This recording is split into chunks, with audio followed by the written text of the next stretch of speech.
अस्सलाम वालेकुम बिस्मिल्लाहिर्रहमानिर्रहीम।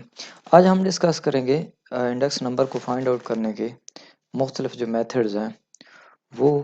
और इससे पहले लेक्चर में हमने डिस्कस किया था कि इंडेक्स नंबर क्या होता है, और इंडेक्स नंबर की हमने डेफिनेशन देखी, और उसका यूजेस क्या हैं, उसकी टाइप्स कौन कौन सी हैं, उसके एडवांटेजेस और उसकी लिमिटेशंस क्या हैं, और प्राइस इंडेक्स नंबर फाइंड करते हुए किन किन चीज़ों को हमें ज़हन में रखना चाहिए।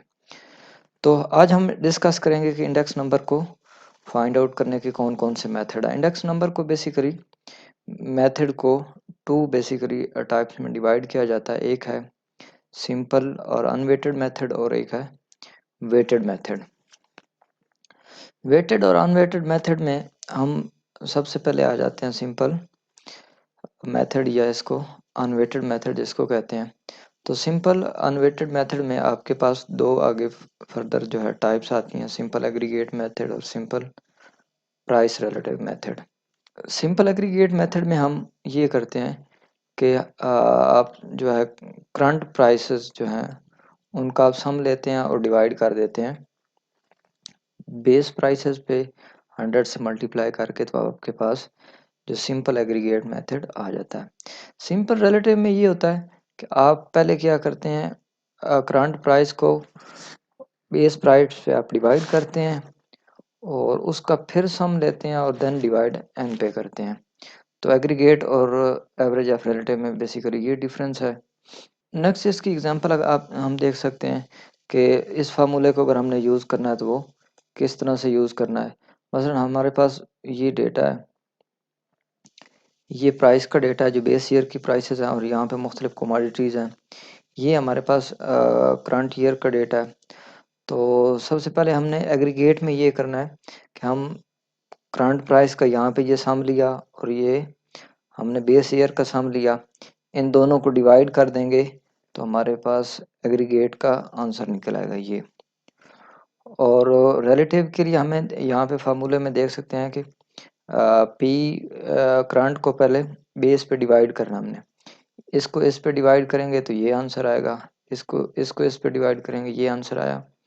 तो ये पहले हमारे पास प्राइस रिलेटिव का हम कॉलम बना देंगे, फिर एंड पे जाके यहाँ पे इसका सम लेंगे। इसका सम फॉर एग्जांपल 470 आया, ये हमारे पास सम आया, और सम को हमने डिवाइड कर दिया जितनी हमारे पास कमोडिटीज़ है, तो ये हमारे पास आंसर निकल आया 101.95। रियल लाइफ में हमारे पास बहुत सारी सिचुएशन ऐसी होती हैं जिसमें चीज़ों की प्राइस जो है कुछ चीज़ों की बहुत ज़्यादा होती है और कुछ चीज़ों की बहुत कम होती है।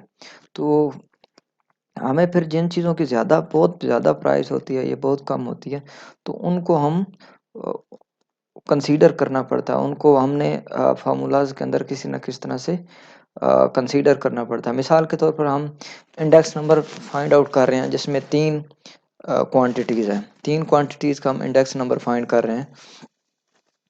तो फॉर एग्जांपल एक गोल्ड है, दूसरा आपके पास सिल्वर है, और थर्ड आपके पास कौन सी है। इन तीन चीज़ों का आप इंडेक्स नंबर निकाल रहे हैं।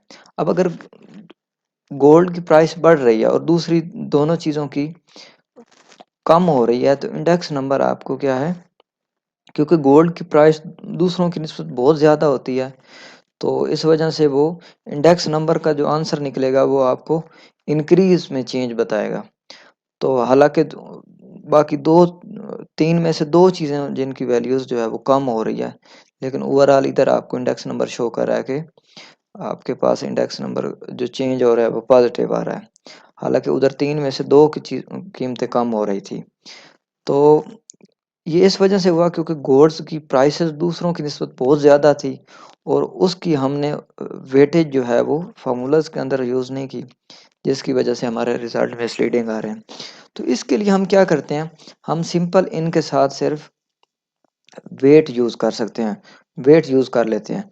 मसलन ये फार्मूला है जैसे एग्रीगेट का फार्मूला है, हम इसके साथ वेट यूज़ कर सकते हैं। मसलन क्यू नॉट ऊपर भी मल्टीप्लाई कर देंगे, नीचे भी।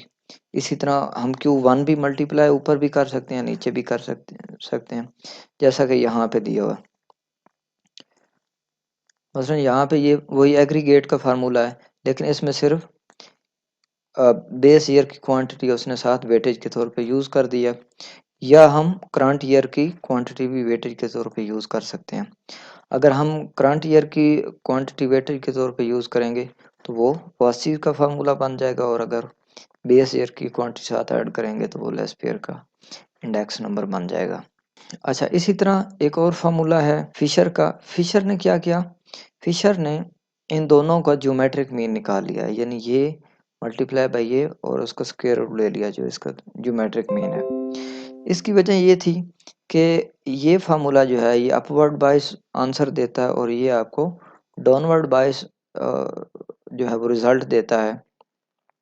तो उसने ये किया कि उसने इन दोनों को मल्टीप्लाई कर दिया और आंसर ज्योमेट्रिक की सूरत में निकाल दिया। तो डाउनवर्ड और अपवर्ड ने आपस में कैंसिल होके वो बैलेंस रिजल्ट दिया। तो इन दोनों से फिशर का ज़्यादा आइडियली कंसीडर किया जाता है। बाकी फर्दर इनके एडवांटेज और डिसएडवांटेज हम आगे डिस्कस करेंगे। थर्ड जो है वो मार्शल का फार्मूला है, और इसमें भी इसने वेटेज में क्या किया, इसने दोनों को यानी बेस ईयर भी और करंट ईयर की क्वांटिटी दोनों को ऊपर जो है वो प्लस करके ऊपर भी जो है करंट के साथ भी अटैच कर दिया और बेस ईयर के साथ भी अटैच कर दिया है। बाकी इसकी कैलकुलेशन जो है वो ज़ाहिर बात हम पहले कर चुके हैं, हमें पता है कि सम ऑफ पी हमने कैसे लेना है, सम ऑफ क्यू कैसे लेना है। मसलन sum of P N P not और क्यू नॉट हमने पी की करंट वैल्यू और क्यू की करंट वैल्यू को मल्टीप्लाई कर देना है, और इसी तरह मल्टीप्लाई करते हुए एंड पे उस कॉलम का आपने जो है वो सम ले लेना है। जैसे मसलन यहाँ पे है, ये हमारे पास अगर हम P1 और Q1 निकालना चाह रहे हैं तो ये आपके पास P1 है और ये Q1 है, इनको आपस में मल्टीप्लाई करेंगे तो हमारे पास ये कॉलम बनेगा। एंड पे यहाँ पे आपने इनको सम करके फार्मूलाज के अंदर पुट कर देना है। अगर हम एडवांटेजेस और डिसएडवांटेजेस की बात करें तो लेस्पेयर के अगर हम फार्मूले की तरफ देखें तो हमें यहाँ से पता लगता है कि ये बेस ईयर की क्वांटिटीज को यूज़ कर रहा है, जिसकी वजह से क्योंकि ये बेस ईयर की क्वांटिटीज यूज़ कर रहा है, जिसकी वजह से हमें प्राइस के अंदर जो चेंज है उसको हमें जल्दी समझ आ जाती है, और वो उसका एक टाइम से दूसरे टाइम में जो चेंज होती है उसको समझना हमारे लिए बिल्कुल आसान हो जाता है, क्योंकि क्वांटिटीज़ जो हैं वो दोनों बेस ईयर की यूज़ कर रहा है। दूसरा डिसएडवांटेज ये है कि क्योंकि क्वांटिटीज़ बेस ईयर की यूज़ कर रहा है, इसलिए हमें उस चीज़ की प्रोडक्शन का अंदाज़ा नहीं होता, उसके बाइंग पैटर्न का अंदाज़ा नहीं होता कि वो करंट ईयर में वो चीज़ क्वांटिटी जो है वो कितनी तादाद में बन रही है।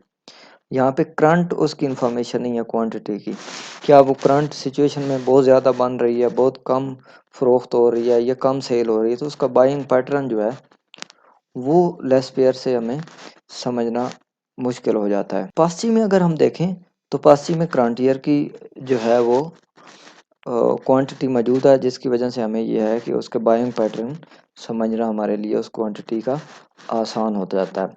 लेकिन इसका भी एक डिसएडवांटेज है, वो ये है क्योंकि क्वांटिटी जो है वो करंट ईयर की है, तो करंट ईयर की जो क्वांटिटीज़ होती हैं उनको गिनना ये काफ़ी मुश्किल होता है, टाइम और रिसोर्सेज चाहिए होती हैं। और दूसरा चीज़ ये है कि क्वांटिटी को मेंटेन रखना भी बड़ा मुश्किल होता है।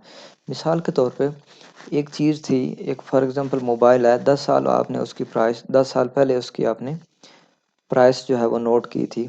अब 10 साल बाद अगर उसकी आप प्राइस नोट करेंगे तो पहले तो वो मोबाइल सेम वही मोबाइल आपके लिए ढूँढना भी बड़ा मुश्किल होगा। उस मोबाइल में कई मॉडिफ़िकेशन की की जा चुकी होंगी, तो जिसकी वजह से आप कंपैरिज़न नहीं कर सकते। कंपैरिज़न के लिए आपको चाहिए कि बेस ईयर की जो के वक़्त जो क्वांटिटी थी, जो प्रोडक्ट थी, वही सेम क्वांटिटी या प्रोडक्ट जो है वो करंट ईयर में भी होनी चाहिए।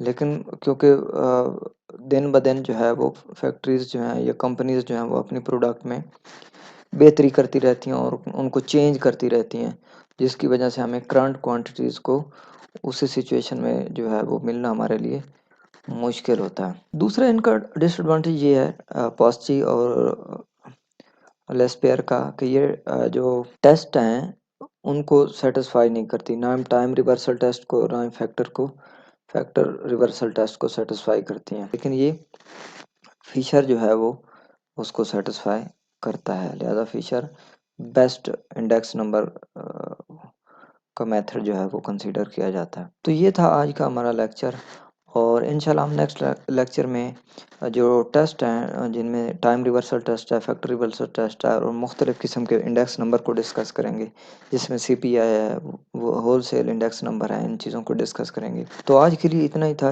इंशाल्लाह नेक्स्ट मिलेंगे। अल्लाह हाफिज़।